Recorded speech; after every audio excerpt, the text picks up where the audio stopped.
Coffee with Jeff. Coffee with Jeff.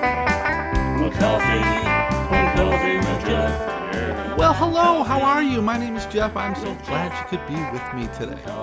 So today we have another Roger Corman film. This was his 8th film he directed in 1957. Yes, the man directed 8 films in 1 year. Quentin Tarantino, what's wrong with you? What, you did like 9 films in 27 years? Really?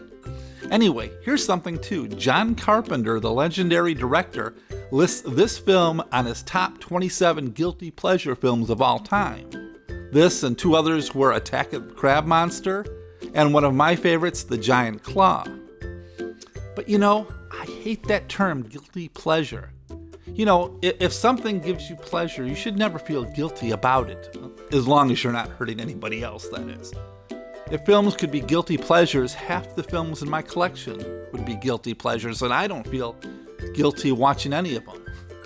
Anyway, today we're going to watch a film that was first shown on Mystery Science Theater 3000 on October 26, 1991. It's the American action-adventure film, The Viking Women and the Sea Serpent, or more correctly, the saga of the Viking women and their voyage to the waters of the giant sea serpent. And we'll get more into that a bit later. It was directed, like I said, by Roger Corman and stars Abby Dalton, Susan Cabot, Brad Jackson, June Kenney, and many other wonderful people. This was the episode in which Joel gets on a waffle kick and tries to get the bots to consider the waffle. In the invention exchange, the Mads come up with a meat reanimator to take meat and turn it back into a live animal. Yikes. Joel has an iron that flattens waffles into a pancake type thing. At first break, Joel has programmed the bots to love waffles. The next break, Joel has just one thing to say, waffles. And then Crow is all dressed up as Willy the Waffle. He sort of does a parody of A Case of Spring Fever. The strange part is, A Case of Spring Fever had yet to be shown on Mystery Science Theater 3000. And at the very end, a waffle song. So there you go. Now for those new to the show, while I'm talking about a film that was first shown on Mystery Science Theater 3000, I'm more talking about the film itself and not so much about Joel and the Bots' treatment of the film, though I will show a little of that episode at the very end, so stay tuned. Fabulous, spectacular, terrifying. The raw courage of women without men, lost in a fantastic hell on earth. Look now, I'm going to wait till I watch the film before I decide if it's a fabulous, spectacular, or terrifying film. But considering it's an AIP film directed by Roger Corman, I have my doubts. And I may be going out on a limb here, but I don't think this poster art is accurate. I don't think we're going to see anything like that in the actual film. I could be wrong. But here's the thing about this film. When I started researching it, I found so many wonderful stories. Too many to tell on this show here. The show would be like 3 hours long if I told everything that I've found. So I'm just going to tell some of the better stories. But there are quite a few Roger Corman books out there. Books about Roger Corman, including the one he wrote about himself, that have great stories about this film. If you're interested at all about the craziness of this, I would advise reading one of those books, and they're all free on archive.org. Anyway, the thing is, he said that right away he knew this film was a big mistake. He said, "The Viking Women and the Sea Serpent was one of the bigger mistakes in my life. Everything seemed to go wrong during production." The thing is, as he learned, you can't do an epic Viking adventure for $100,000 in 10 days. It just can't be done. But what about that strange long title? When we were done with this thing, we didn't know what to call it. I mean, we had warriors and whirlpools and sea serpents running all around the place. Because of all the different plot elements, we couldn't think of a good title. The storyline just couldn't be reduced to a 1 or 2 word title. Finally, I said, let's go the other route. If we can't think of a nice short title, let's get people into theaters with the longest title in the history of motion pictures. Jack Rabin was the one who brought the story to Roger Corman. Jack lived from 1914 to 1987 and was a special effects expert. And he was very enthusiastic over this project, and had a presentation to convince Corman to make the film. He had magnificent sketches and such, and said they could make the film for about $110,000. Everyone was impressed. He said the effects for the film could be done for about $20,000. Of course, everybody expected it to look like the sketches they were shown, but that was far from what they got. Corman later said, "If I learned anything from this movie, it is never to be sold on a film by a mere presentation." Now, I've read in various places there might have been another reason why Roger wanted to make this movie. At the time, in production was a Kirk Douglas, Tony Curtis film called The Vikings, a big budget epic, and Roger wanted to capitalize on that. That's something he did often. Now, when the film got going, there was another problem right away. The star of the film was supposed to be Kip Hamilton, but on the first day of filming, it was learned that she wasn't going to show up. Her agent told her that doing a low-budget film wouldn't be good for her career. Corman was furious, later saying, "I've got nothing to say about her. She didn't show up, so I replaced her. That is how I operate." Many on the production thought she was trying to blackmail Corman into more money, but I guess she didn't know Corman all that well. So what he did was he promoted all the female actors up a notch. Everybody moved up in rankings, and he hired a new person for the bottom part. Now, he had 10 days to shoot this film, and he even called that overly ambitious. One day he had a total of 77 camera setups. I was just going crazy. Even so, the picture was too big for 10 days. A contained story like A Five Gun West or A Rock All Night can be done in 10 days, but not some Viking epic with a monster of the vortex. Of course, it was shot in Bronson Canyon because that's where Roger shot all his films, and he also shot bits at Iverson's ranch. Irving Block, who worked on the special effects and later became a full professor of arts at the California State College, said, "There was a scene in the Viking Women and the Sea Serpent they needed. A shot of the serpent coming out of the water. We had no time, no money, and had to do it in a hurry. We took a shot here of the ocean at Malibu. Then I took my finger and put clay on it. I made a plasticine head of the serpent. We shot that, then matted it into Malibu. It was a terrible shot, but we had no time to do it." That's right, the huge sea monster seen in the film was no bigger than a man's finger. Now, a lot of the actors have commented in interviews about how Roger expected them to do their own dangerous stunts. Susan Cabot said in an interview with Tom Weaver, "The bunch of us girls had to ride through a mountain cave on horses, heading back for an opening in the back. Roger was on an adjoining mountain filming the cave opening. Nobody told us there was a drop. Abby and I rode to the edge and stopped, but all the other girls were going up on us, pushing in together. Abby and I had to try to hold everybody back, otherwise we'd have gone over." Apparently, Roger told them to do the scene over again. Betsy Jones Moreland grabbed one of the megaphones and said, "It's dangerous, Roger," and Roger responded, "It's in your contract." So the girls in the film did their own stunts, and Abby Dalton even provided her own horse. One thing about Corman, however, is that he might want somebody to do something dangerous, but it was always something that he was willing to do himself. As American character actor Richard Devon said, "Roger was right there. I mean, if he asked you to climb up something and you said, 'Where do you want us to climb?' he'd climb up and show you." Abby Dalton said, "Roger, on his way to setting up his record, set up the shot so quickly in the canyon that one of the Viking girls in the background raced through the shot with their sunglasses on. No one even noticed." The process shots were hilarious. They were rocking the boat in this cavernous studio, squirting hoses and tossing buckets of water at us in our wet Viking buckskins. Between every shot, the crew plied us with brandy to keep us from freezing to death. By the end of the day, I was so out of it I could barely walk. Now, when they went to film the rear projection scenes, Roger found out that the footage they had of the water didn't match the angle they were shooting at of the boat. And so he had to keep finding angles that would work, and watching the movie, you can see that it didn't always work, but you know what? Suspension of disbelief. Now, like I said, I could go on and on talking about this film, but I'm going to stop my stories there and get into the actors, all right? Desir was played by Abby Dalton. Abby was born Gladys Marlene Waston and lived from 1932 to 2020. She is best known for the sitcoms Hennessy's from 1959 to 62 and The Joey Bishop Show from 1962 to 1965. She was also in the primetime soap opera Falcon Crest from 1981 to 1986. Of the 9 films Corman shot in 57, she was in 4 of them. This one, Rock All Night, Teenage Doll, and Carnival Rock. A few of her other films were Girls on the Loose and Stakeout on Dope Street, both from 1958. Interestingly, she also dated Roger Corman for a few years. Enger was played by Susan Cabot. Susan was born Harriet Pearl Shapiro and lived from 1927 to 1986. She rose to fame in the early 50s in a bunch of westerns, but became a regular Corman actor by the end of the decade. This included Carnival Rock and Sorority Girl from 57, War of the Satellites and Machine Gun Kelly from 58, and The Wasp Woman from 1959. The thing about Susan is, sadly, she suffered with mental issues, and in 1986, she was killed by her own son, who had his own issues, when she tried to attack him in the middle of the night, and it's a whole thing that I'm not going to get into now. Vedrick is played by Brad Johnson. Brad was born Herman Budlow and lived from 1928 to 2009.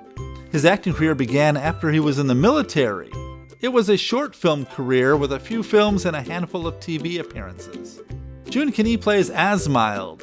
She was born June Claire Sebastian and lived from 1933 to 2021. Now, we've talked about June in the Earth vs. the Spider episode. She was a tiny girl who was a Roger Corman regular. She was in films like Teenage Doll and Sorority Girl, and she also did a couple of Burt I. Gordon films. Richard Devon plays Stark. He was born Richard Gibson Ferraioli and lived from 1926 to 2010. Betsy Jones Moreland plays Thera and lived from 1930 to 2006. And of course we have Jonathan Hayes because this is a Corman film. And the last actor I'll mention is Jay Sayer, who plays Sinya. Jay was born in 1932 and might still be alive today. The thing about Jay was, he was 25 years old when they made this film, and he's playing the part written for a teenager of like 14 years. So I guess it didn't work out with the actor they originally had in mind, so they got Jay to replace him, even though he might have been a bit too old for the part. And you know, he didn't act much after this film. He gave up acting not much after this and went into education. So what is the saga of the Viking women and their voyage to the waters of the Great Sea Serpent? Well, we open with a book. This was an old technique that had not been used in years, but it was the only way Roger could think of to show the long title. Then a bit of opening narration. In the days when the world was young, and the gods had not yet abandoned the race of men, there lived in the land of the north a great and stalwart people. We learn that all the men left 3 years ago and never returned. The ladies debate whether to search for them or not. Is it too much to ask the maidens of Stanyol to help their people? If you need an omen, look! Our men beckon. So we learn that the missing men might be in trouble because of a cloud, and I guess that's how you communicate in Viking times, through clouds. And they're being washed. I guess not all the men disappeared. Anyway, the vote on a rescue mission ends in a tie, and the deciding vote will be by the dark-haired one, Enger. But there's an issue here, a possible love triangle. She'll vote against her. She hates Desir and wants her man. Enger has a thing for Desir's man. But they think there is no way she will vote for a rescue mission, but... What? Thank you, Inger. I want no thanks. The decision's made. Come, there's work to be done. Otter offers to go with them, and oh, what a sacrifice that is, right? Being the only man on a boat filled with beautiful women. Desir, I'm going with you. No, Tar. There's no need for you to take the risk. I spoke brave words, but I know we face great danger. But he's told no, the women don't need him. Good for you, ladies. And soon they are off for fun and adventure. But what's this? Otter has stowed away? On that small boat, are you telling me they didn't notice him when they packed their supplies? The ladies should throw him off the boat right away. I don't care if he dies. I mean, he's assuming that they have enough food for him, that's one. And second of all, the nerve of him to think that these women need his protection, right? You know, like women aren't capable, whatever. Anyway, the next morning, watch out! It's stock footage of a whale!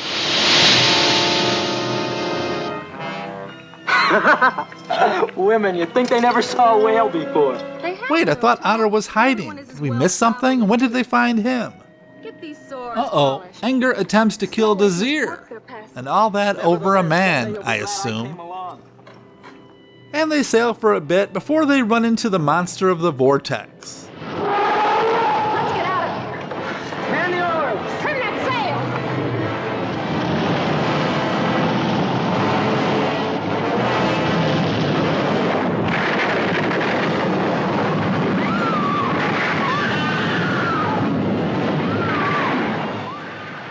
they are all thrown in the water, their ship destroyed. Is this the end of our adventure? Of course it's not.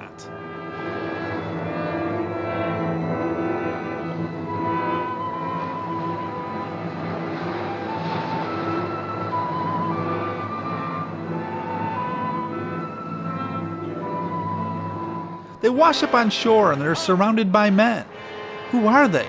I don't know, but I do know they don't know how to treat visitors.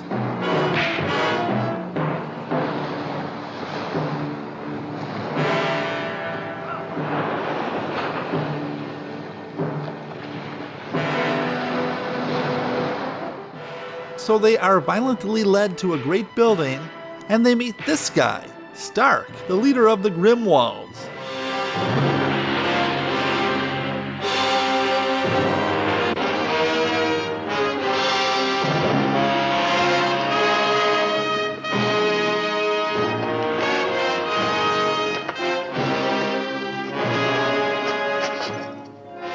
Probably wondering, as am I, how these women keep their hair so clean and styled.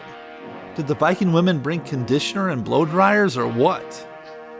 So it seems that the missing men that the ladies are looking for might have also been victims of the vortex and its monster. You speak our language. A few words I learned from some of your countrymen. Were they men of Stanyold? Did their craft bear the dragon shield? I really don't know. This happens to all craft that enter our waters. Next, we meet the leader's son, the, teenager, Sinya. Are these the new slaves? Guests? Guests, my boy. They'll ride with us on the boar hunt. But they're women! First, they're being treated like slaves. The next, they're taken on a boar hunt. During the hunt, Sinya finds himself in trouble, but is rescued by one of the women, and he's not happy about it. A girl had to save a Grimwald warrior? My father will never forgive me. Would you rather have been killed by the boar? But you don't understand. I'm a prince! You know, the first rule of being a Grimwald warrior should be acting like a Grimwald warrior. But the bracelet he wears, it might be from one of the missing men. She needs to know. Where did you get this bracelet? From the yellowhead captive? Why? Where is he? Is he alive? Are there more than one? So what are the Grimwald's intentions with these ladies? One minute they are told they are slaves, the next minute they're taken on a boar hunt. And now a wild party. Slaves or guests? Your guess is as good as mine. Now it's time to celebrate. Feasting, drinking, dancing, and attempting rape. Look at Jonathan Hayes go. I mean, the following year he's going to be playing Seymour, so Jonathan, enjoy yourself.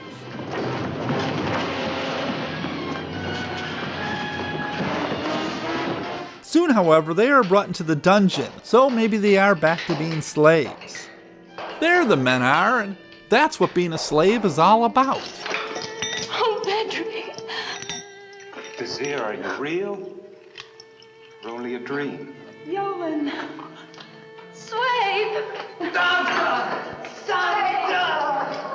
Thera is the only female who doesn't have a man, and don't think for a moment that Otter didn't notice that. The men and the women are separated, the men being kept for manual labor, and the women, I'm guessing their male captors have other intentions for them. The ladies are put in a very spacious jail cell, but as luck would have it, the bars on the windows are far enough apart to let Asmild sneak through.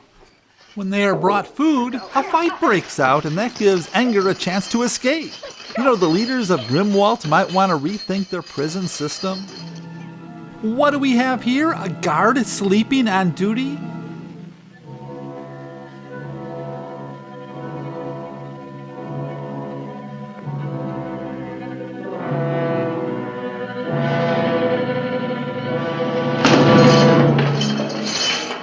What's up with security in this place? I mean, they are failing on so many different levels.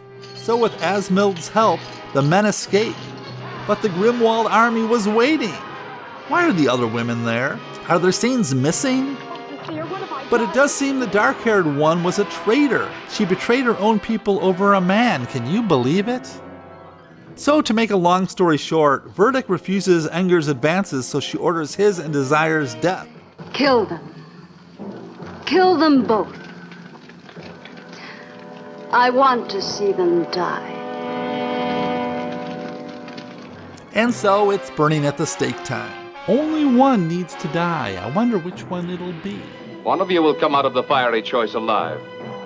Whoever begs for life first will go unharmed. The other one dies.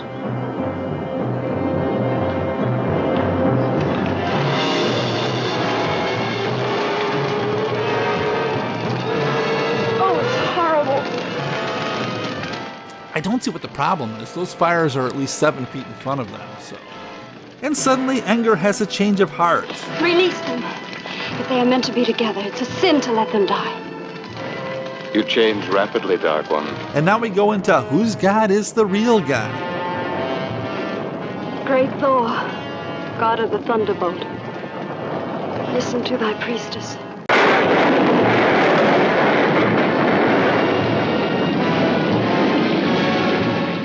It must be Angur's because it's starting to rain.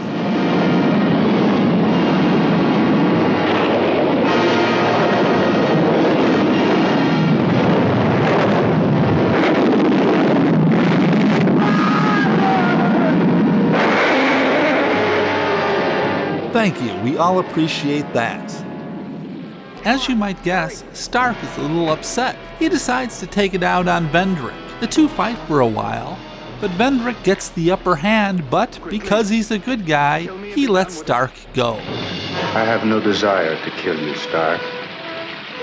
We only wish to leave in peace. How much does Stark appreciate that? We'll find out in just a minute. But first, a quick fiery funeral for Sinya, but they don't want him to go alone in the afterlife, so they send a woman with him. You will not enter the far land alone. The woman.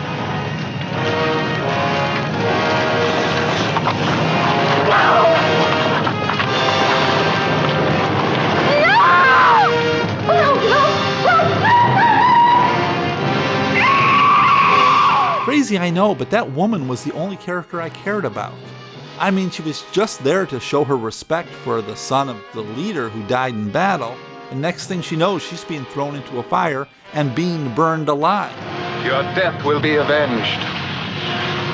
On your tomb, I swear.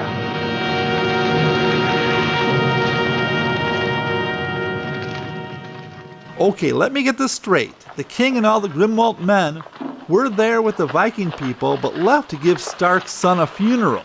Now he wants to go back for revenge. Wouldn't it have been a lot easier to get revenge first while they were together? I mean, Stark's son wasn't getting any deader. As for the Vikings, it seems that you had plenty of time to escape. Why are you taking so long? And Stark, aren't you a little grateful that Vedrick didn't kill you when he had the opportunity? Anyway, the bottom line is that this is going to make for an exciting climax. And I couldn't help wonder if those were the same dogs that were in Teenage Cavemen. And Anger, probably feeling a bit guilty, decides to make things right at the cost of her own life. She gave her life to save us. Oh, the evil things I've said about her.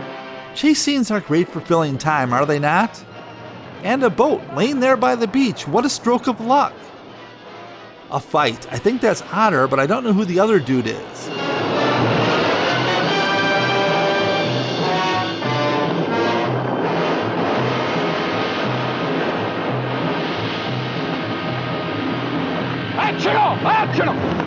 And the Grimwalds also find a few boats, and I'm getting ready for a James Bond-style boat chase.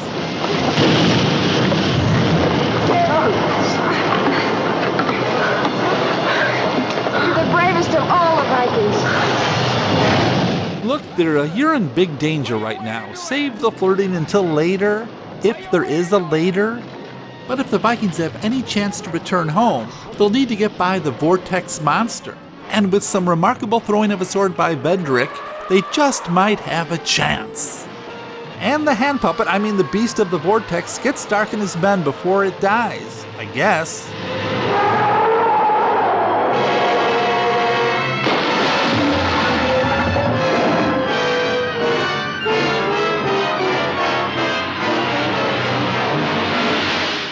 And the next morning, all is well, and they're back at home.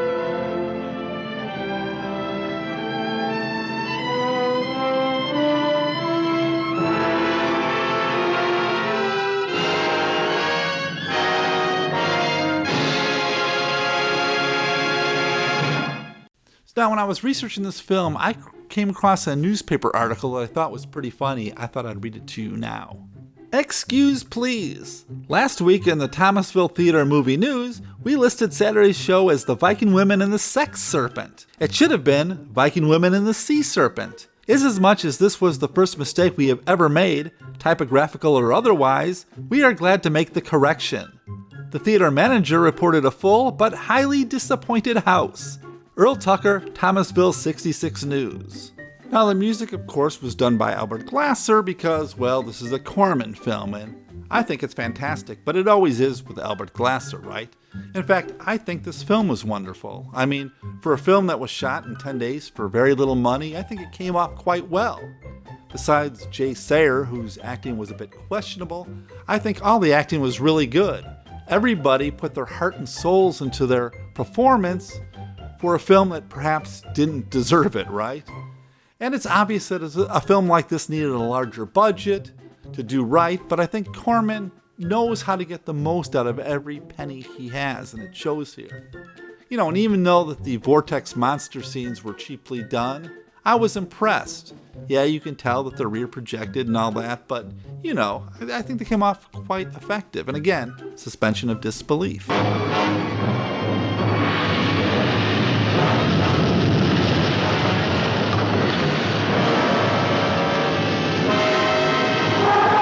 And you know, I have no problem with a film being only an hour long. I mean, if your story only requires 60 minutes, make your film 60 minutes. Don't try to pad it out with extra scenes or whatever, just, you know. But in the case of this film, I think it could have been a bit longer. I would have liked to know more about the characters, you know. Who are these people? A lot of them, anyway. And I was glad to see the females in this film didn't fall back on the, oh, we need guys to protect us things like so many other films do. They remained strong and warriors throughout the film, which was nice. Though I could have used maybe a character or two that wasn't a beautiful blonde model. That would have made it a bit more realistic, but I know what Corman was after. So anyway, for today's obscure reference, we have this line. Jane and Helen learned to apply it in their class on costume design and selection. Is that a real poncho or a Sears poncho? I think MST3K has used that line a lot, and it's from a Frank Zappa song, a brilliant Frank Zappa song called Camarillo Brillo. Is that a real poncho? I mean, is that a Mexican poncho or is that a Sears poncho? Anyway, Mystery Science Theater 3000 showed 63 minutes of a 66-minute film, so that's no big deal. So now why don't we watch the best 2 minutes of that episode? Albert Glasser! Let's see, Omen, where'd I put it? Look! Oh, yeah. It is Balloon! What is it like to love a man as you love Vetric? No, wait, nudge, hey, wait. I'm coming, Beanie Boy! You can sense fear, so stay calm. Yes, right. I feel gritty. I'll never drink vodka from a watermelon again. I don't know where we are, but I got a feeling we're near the Kennedy compound. Yonder lies the castle of my father. Okay, well, yonder lies the matte painting of the castle of my father. Oh, sorry about the costume. Corman's poodle died, and he doesn't like to waste anything.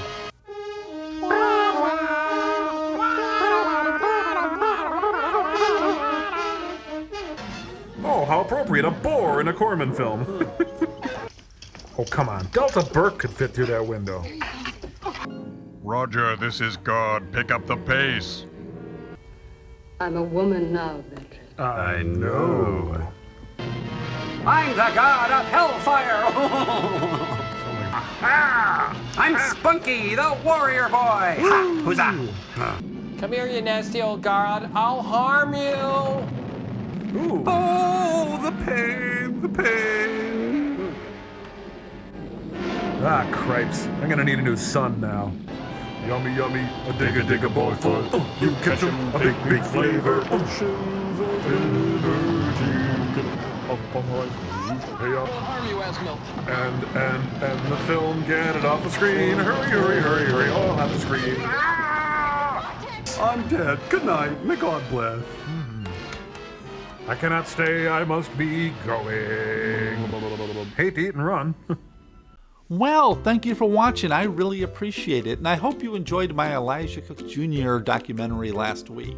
Elijah, well, I'm fascinated by the dude. He seemed to have a long career, like 50 years, without even really trying. And that's just amazing. Anyway, next week I'm going to have a documentary about Marla English. She was the beautiful woman who starred in the film She Creature from 1956. And her story is pretty weird as well, and it's a bit of a mystery, so I hope you enjoy it.